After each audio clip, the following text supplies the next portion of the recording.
bokota bandeko nanga bokota awa makambo sur makambo awa dossier sur dossier awa ya somo awa ya pasi pe mawa bandeko nanga kandenge boyebi na yebisaka bino toujours et encore que soki ya koloba ezali tokoya koloba soki pe ya koloba ezali te en tout cas moyen bomona biso ekozala te pe na kotikala koya te na yaka kaka soki na moni akoloba ezali mais soki akoloba ezali nango te en tout cas bandeko nanga na koya te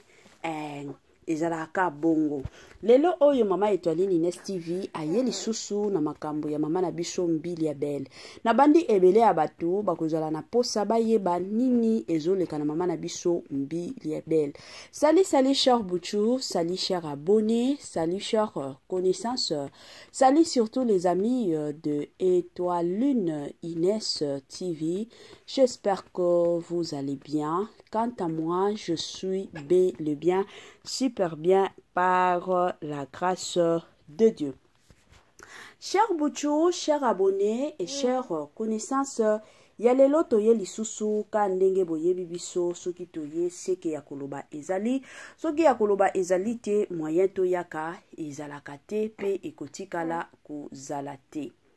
Lelo o bandeko nanga toye na makambo ya mama na biso mbili ya belle ebele ya bato toyebi ke mama mbili ya belle azalaka musicienne ya musique kande boyebi musique ya mokili tobenga kango kabongo mama na biso au-delà ya kozala musicienne azalaka pe danseuse alingaka penza kobina ye aza mama moko abalusaka loketo se kobalusa lelo toyeba ndeko nanga na makambo moko ezosala mwa pasi mingi na motema avana ya kokota na mamo zindo ekozala mwa malamu na ya nanu ko sensibiliser bandeko nyonso ya sika. En tout cas, si c'est la toute première fois ya kokota penza na chaîne abiso, chaîne moko kitoko, chaîne ya ba analyse somo, chaîne moko ya ba information pas possible. Je vous prierai surtout de vous abonner massivement. Abonnez-vous. Cliquez aussi sur la cloche de notification pour surtout recevoir les nouveautés de notre chaîne. Aimez la vidéo, la famille, commentez et partagez. Et kosala biso oyo penza tolobaka na biso chaque jour, chaque minute et pourquoi pas chaque seconde. Tokos makasi. Bambote nanga na yemoko linda bukulu ya balinda bambote na madame Gracia Mpoi na pesi bambote na mama Lisi mpitu ya balisi bambote nanga na mama chérie mama d'amour mama Eugénie Zemanga na pesi bambote na yemoko la parisienne ya Tongo, madame Judith Diampovisa, bambote nanga na yemoko Franesse NM, Franciel NM et pourquoi pas Amos Kazadi. Mama année ya sika, solo ya sika, agrandissement des troisième jambe, qui mobile salakate, pe ezamukie, mama azo sepelate na mbetu, na gavke, la muki, feti zongi, ba mama on a ba problème ya mabota, myome, fibro, trompe, kiss, règle abondante, ménopause, attaque, komina, 65 ans, mama, okobota mwana, yoka bien, dépression, maladie mentale, autisme, ata mwana alobakate, mokulu makasi, tope alalakate, tozali na solution, na gavke, bona loposo, totikali simate, vergete, babengi nduta, bouton, tache, 5 jours ya bamba, hoteli lokola lilala, teint uniforme, tozali na gamme complet, ya kopakola, ya injection, ya comprimé, ya suppositoire, esengo ezali, mama, olingi ovimbisa, tolo pesima, sans opération, benga biso na lombango, papa, mama, yo oyo, otungisama mingi, na maladie, hémorroïde, interne, topé, externe, yoka, na 2 jours ya bamba, omoni changement ya solo, ebongo, ona bokono ya, diabète, AVC, tension, topé, obésité, cave-cœur, golo solution, perte de poids, naturellement, okokota salle de sport, teo, na kisi ya comprimé, pe injection, na cave-cœur, ozongi mobimba. Ba produit na biso ezali 100% naturel et salemi na ba plan na ba industrie Allemagne pe Angleterre na gavker oko sepela. La santé n'a pas de prix, la famille, la santé n'a pas de prix. to batelaka santé na biso soki yo koki ko batela santé na yo te mutu moko te akotikala ko batela santé na yo yango ezalaka toujours ya motuya yango ezalaka toujours bien en tant que mutu koyebaka ndenge nini ya ko batelaka santé na yo yango Gafker ayeli bino ba solution ya makasi ayeli bino ba solution ya kitoko ayeli bino penza ba solution ya malamu. Ba joyeux anniversaire na bandeko nyonso oyo bazo célébrer ba anniversaire na bango lelo na yebike boza ebele oyo bozo célébrer ba anniversaire na bino ka ndenge tolobaka toujours et encore ko célébrer anniversaire ezalaka lipamboli ebele ya batu bakufa bazalaka lisusu na bisote mais soki yo ti lelo oyo nzambe azobatela yo oza ambomoyi en tout cas ezalaka penza malamu ezalaka penza bien en tant que mutu koyeba ndenge nini ya ko célébraka anniversaire na yo yango Étoiline Ines TV na équipe mobimba toye penza ko souhaiter ba joyeux anniversaire na bandeko na biso nyonso oyo bazo célébrer ba anniversaire na bango na système moko ya kitoko pe na système moko ya malamu. Nos sincères condoléances na bandeko nyonso o bazana matanga na bandeko nyonso o bazolela ka ndenge toyebisaka bino matanga tango yaka eyebisaka mutu te keno lelo nazoyepa na bino lobi kuna na okende pa bakingandi te matanga yaka na ndenge nango na système nango yango bandeko nanga Étoiline Ines TV aye penza ko présenter ba sincères condoléances na ba famille nyonso o bakufeli papa kufeli mama kufeli noko tata mwasi mama kulutu okufeli mobali okufeli mwasi okufeli mwana en tout cas toyebe penza ko présenter bino ba sincères condoléances na ndenge moko ya kitoko pe na ndenge moko ya malamu. Courage na ba nyonso bazolekisa ba moment moko très difficile. Je sais que er mosusu dans la vie la famille ezala ba moment moko tokomaka komituna mituna okomi komituna nzambe na sala nini na iba ya nani na lia ya nani pourquoi yanga vie ezotambola bien te peut-être ozana problème ya mabota depuis obande koluka mabota ti sikoyo ezoya te sali na ndako libala 10 ans 15 ans mabota ezoya kaka te mosusu ezande voyage obande koluka voyage mais ti lelo voyage eosimba te ebele ya batu bokotisa ba dossier ensemble lelo oyo basi ba voyager mais yo ti lelo nanu o voyager te mosusu peut-être eza musala olukaka musala ici makate bato ebele bokotisa ba dossier bango bazwi bango na musala mais yo batikala kozwa kaka yo na musala te peut-être mosusu na yebite eza libala baleki na yo nyonso babali bango yo oza kaka baobalaka yo te en tout cas na ekopesa yo ka courage que kangama na Yesu soki oza mutu moko osambelaka kotika nzambe te continuer toujours na kosambelaka ata soki lelo oyo esimbi te miyebelaka keno lobi to après lobi ekosimba situation na yo oyo ozomona impossible situation na yo oyo ozomona makasi nzambe asalaka makambo nyonso na lolenge na ye asalaka pe makambo nyonso na temps na ye. Voilà toye lelo na mama na biso Mbiliabel na bandi ebele ya batu déjà oyo bazalaka scotché sur notre chaîne Étoiline Ines TV bamona émission o na salaki concernant mama na biso Mbiliabel na memelaki bino kutu ba vidéo ya ndenge mama na biso Mbiliabel abandaki kobina na mukolo ya le 8 mars. Je m'excuse ka ndenge biso nyonso toyebi le 8 mars ezalaka mukolo ya ba femme ba femme nyonso ezalaka mukolo na biso ka ne boyebi. Alors mama na biso Mbiliabel azalaki invité na Suisse kuna akendai kobeta concert na ye na à l'occasion de la journée internationale de la femme. Alors na ba vidéo wana mama na biso kande boyebi mama Mbiliabel azalaka ndeko bina soki azobina loketo eke zongi. Mama na biso Mbiliabel alataki robe na ye kitoko robe na ye eza vraiment ya bien ezalaki nango te ke sexy te mais ezalaki mulai ezalaki ya kokanga ye te ezalaki penza robe moko ya bien mais ko bina na ye wana o ya bina ki jour wana nde ezalaki somo na tielaki bino video. Alors ebele ya bato babengi mama Étoiline ebele ya bato basali pe ba commentaire na bango na section ya ba commentaire ka ndenge na yebisaka bino soki ozana ya koloba sala yango ka na section ya ba commentaire alors ye kosalaki ebele ya bato pe basalaki ba commentaire na bango na ba section ya ba commentaire. Il y a aussi d'autres personnes oyo batindelanga ba commentaire na bango na ba WhatsApp concernant kaka mutuna ona tunaki est-ce que maman na biso Mbiliabel akoki ko continuer ka kobina to il faut atika makambo kobina azalaka na makambo ya kuyemba.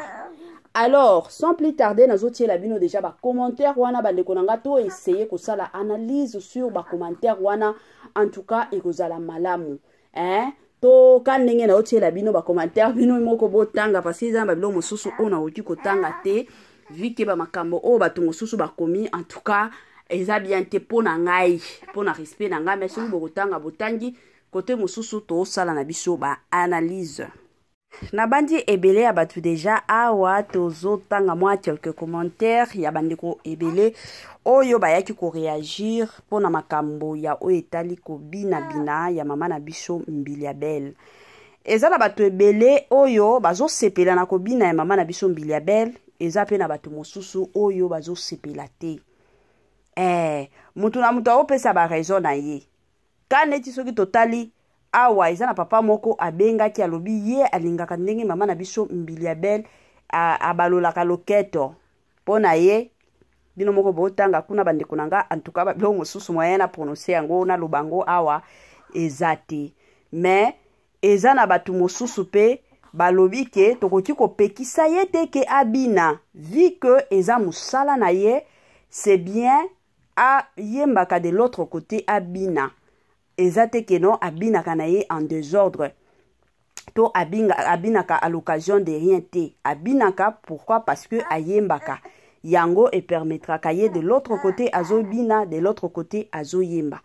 Mais batu mosusu balobi na troisième âge oyo mama na biso Mbiliabel azanango eza lisusu âge oyo akoki ko banda ko se permettre ko binaka te. Pourquoi? Parce que lelo oyo azana bakoko. Bakoko na ye bazokolaka.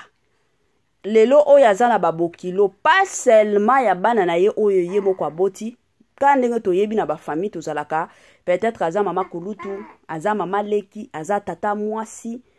Sikoyo bana ya bandeko pe basi babali. C'est bien bana wana mibali na bango basi na bango bakoyeba ke mama na biso Mbiliabel ayembaka. Mais pona ko mipesa pe respect ya makasi na ba surtout mibali ya bana parce que peut-être basi ya bana na yo vu que baza basi biso basi tozalaka na problème te komona mama bokilo ya bibina bina esalaka na biso elo côté parce que biso nyoso toza basi. Mais oyo ko créaka problème ya makasi ezalaka ne ba bokilo ya mibali. Soki bokilo na yo mwana oyo abaleleli yo mwana mobali oyo abaleli yo mwana kuna nde tokendaka surtout pour na biso babantu tozalaka vraiment na besoin ya respect ya makasi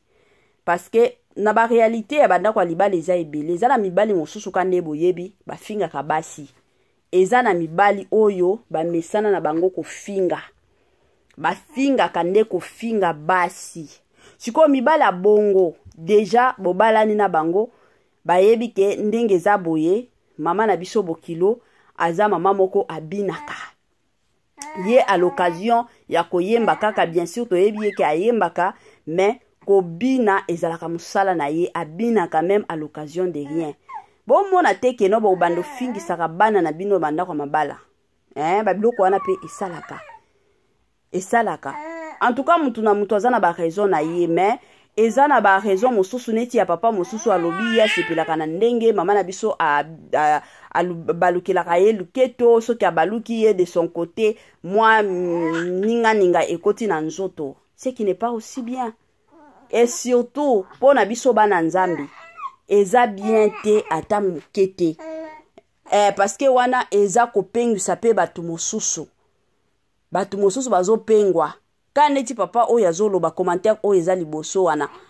eza kopengwa babilo mosusu ya komona ngo normal yango ba place to mona ka ba bimbali mosusu bakendaka kwa tirer ba femme de nuit sans que ayeba. Imaginez ce qu'aza papa moko aza marié.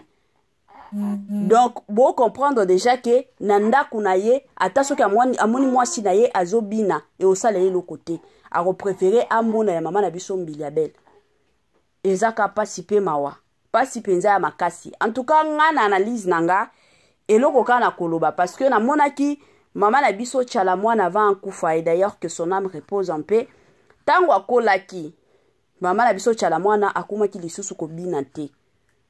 akomaki na ye lisusu kobina te aluka na ye ba danseuse babina kana tobonaka ba danseuse epa ya ba Kofi epa ya ba Wenga Son tomonaka pe ba danseuse ata epa ya ba Sœur Deborah Lukalo tomonaka bango babinaka wana tomonaka ba chantre ndenge ba oyemba bazobinaka mais bo sentir que kobina moko ya kinkolo. Alors na ba âge mosusu nesi ya ba mama Mbiliabel erozala malamu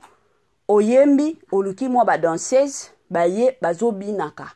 ekozala malamu wana nyonso za bien pour na santé ya mama Mbiliabel parce que ndenge za boya si aza kokola lelo to lobi kana ndenge azoyemba bomonika ye wana akwei ka biso moko awa tokozonga lisusu to bandoloba mama Mbiliabel pe fallait atika bibina bina ye pe pourquoi bando continuer na bibina bina ka biso awa parce que biso batu tozalaka toujours satisfait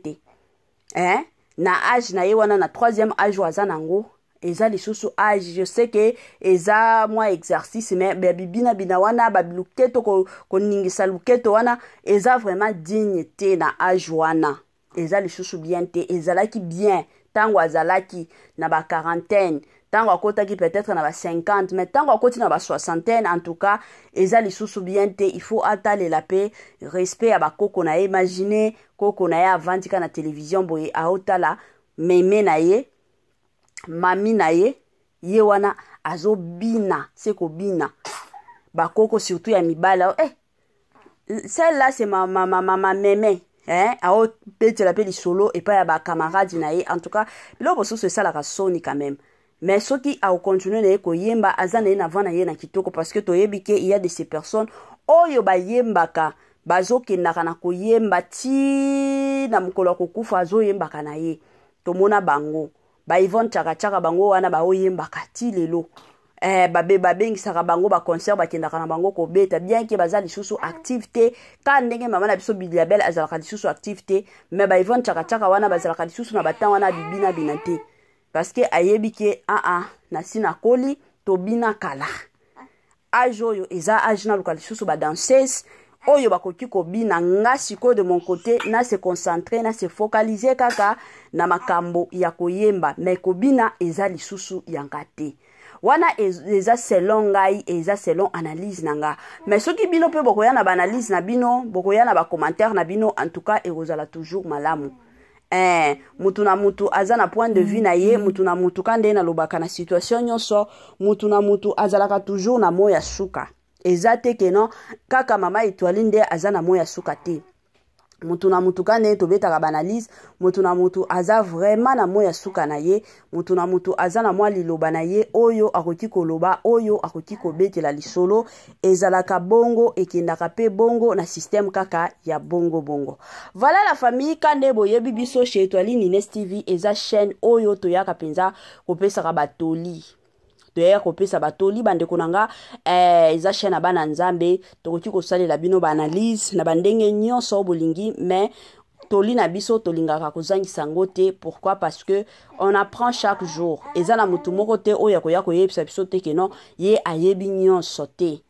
eza na mutu moko oyo ayebaka nyonso te alors yango toyaka toujours na mwa toli to se sungana eza te ke non toli wana na pesaka bino ngande naza parfaite te nga pe nazalaka parfaite te kana batoli oyo topesaka eza batoli biso pe de notre côté tozalaka pe tozoyekola ezalaka bongo yo pe soki oza na mwa toli oyo olingi opesa na bamama olingi opesa na bapapa to olingi mwa message na yo ekoma o remarqué moi eloko moko boye epa ya mwasi na yo to epa ya mobali na yo en tout cas ekozala malamu mingi benga mama komela mama Étoile to tinda message na numéro na biso oyo eza affiché kuna ekozala malamu toli na biso ya lelo bandeko na nga na ye lisusu na toli na nga ya liboso eza nanu koya ko encourager basi balamuka basi bakendoluka misala basi basala na tikala wana nde to bando mona ba mama na biso ebele babandaki na bango kosala te ba mama na biso na kala wana ezalaki kaka akotindaka libala ezaka kobota nde kobota mais na kilelo oyo vie ezo changer parce que soki totali bakala wana eza na ba famille mosusu o babota bango 15 hein eza na ba famille mosusu babota bango 12 eza na ba famille mosusu babota bango 7 8 mais soki totali na ba famille wana nyonso la plupart au mona kaka bana bakola ki bien te bakola ki na ba affection ya ba parents na bango te bakola ki penza na oyo bazo lingaka te. Pourquoi? Parce que ba moyen ezalaki limité. Il y a même de ces enfants oyo bakola batikala kotanga te. Pourquoi? Parce que ba moyen e bandaki ko permettre te ke batanga. Mais la génération ya lelo eza génération moko oyo mwasi na mobali bavandi, ba sololi, ba ebike il faut to préparer futur ya bana na biso. Pourquoi? Parce que lelo to lobi ata soki biso to kufi to ebike bana na biso baza na place ya bien, baza na éducation ya bien o bazwa. Ba parents ya ebele surtout ba koko na biso parce que ba parents na biso quand même ba komaki na conscience ya makasi sur makambo ya kobota mais ba koko na biso ebele ba bandaki na bango kobota ba objectif na bango ezalaki na bota bana ebele. Pourquoi? Parce que na yebite nani akozalaka président nani akozalaka ministre eza bongo mais dommage eza que la plupart ya ba parents ba bota bongo bana na bango batikala kozala ba présidente tina mukolo ba mama na ba papa wana bakufa alors batikaka ba fardeau na ba charge ebele et pas ya bana na bango. Alors la kilelo oyo ebele ya batu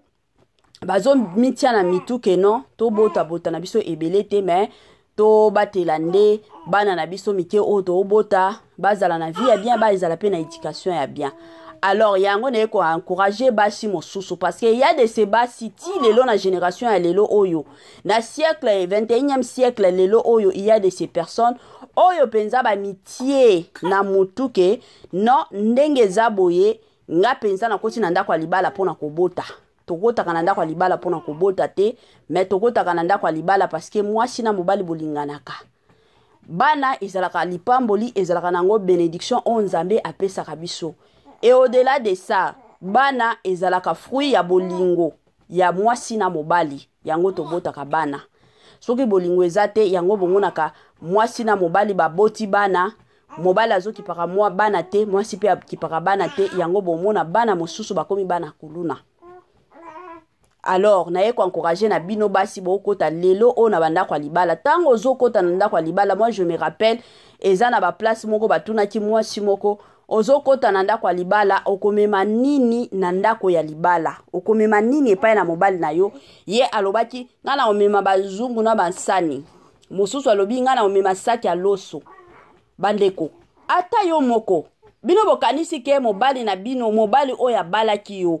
azalaki na azana mbongo kosomba basani te azana mbongo ya kosomba basaki ya baloso te tango ozokota na vie ya mobali yako bakisa en plus yako bakisa en plus luka pe musala. Je sais qu'il y a de ces maris o baboya kabasi na bango basala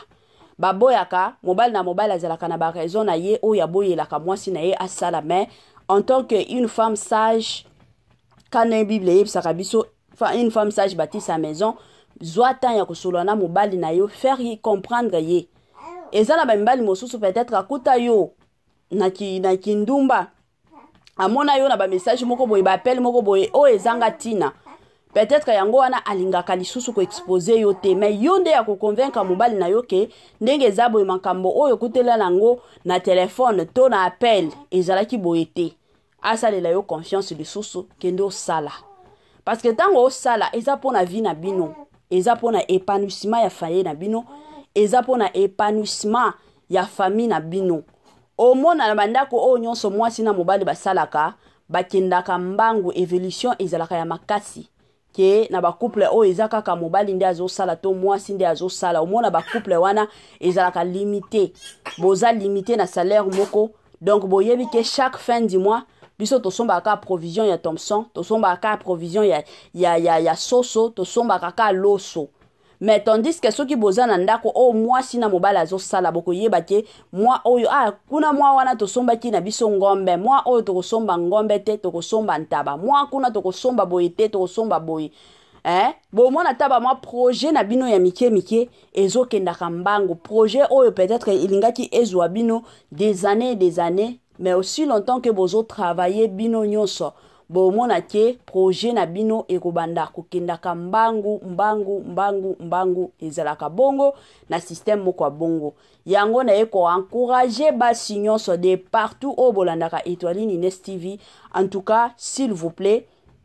botia yango na makanisi ke non ndenge eza boye na koti na ndako ya libala ifonga pe na sala ifonga pe na sungaka mobali nanga ekozala malamu ke okota na ndako ya libala yo eza kaka na vanda nanga na ye awa pona kobota okomi kobota bana 10 bana 50 ekomi kopesa lelo mobali stress eza na mibali mosusu ba okufa lelo na ba stress to mona mibali ebele ba okufa na ba stress oyo biso basi to tikala ko comprendre te mobala omona charge wana eza ebele mosusu moyen ko yebisa yo azoko kate et surtout pona ba mibali na biso ya babantu mibali ya mike kaka nde ba encourageaka basi na bango bakendo sala mais mibali ebele balingaka basi na bango bakendo sala te. Pourquoi? Parce que ye na côté na ya ko se sentir que akomi faible azoko kate il faut moi si kaka asala pour ka intervenir. Mais mibali mosusu omona alobi anakoti kokufa na stress te na balaki mwasi aza mwasi ona lingaki ngana ye toza ba partenaire toza ba associé alors nakoti kobombela ye eloko te malamu na yebisa ye soki na côté na ngai zo simba te na yebisa ye pe asunganga. Mais mwasi yo pe de ton côté ezate que non il faut zelaka mobali ya ko yebisa yo mais soki omoni ke de côté ya mobali na yo makambo zo simba te lamuka convaincre mobali na yo kendo sunga ye kendo sala pour que boko la bana na bino ensemble boko lisabana na bino ensemble bope sabana na bino affection bope sabana na bino bolingo ebele abato bakoya koloba sko affection wana ezalaka nde mbongo affection ezalaka mbongo te bomoni soki boza na tranquillité de l'esprit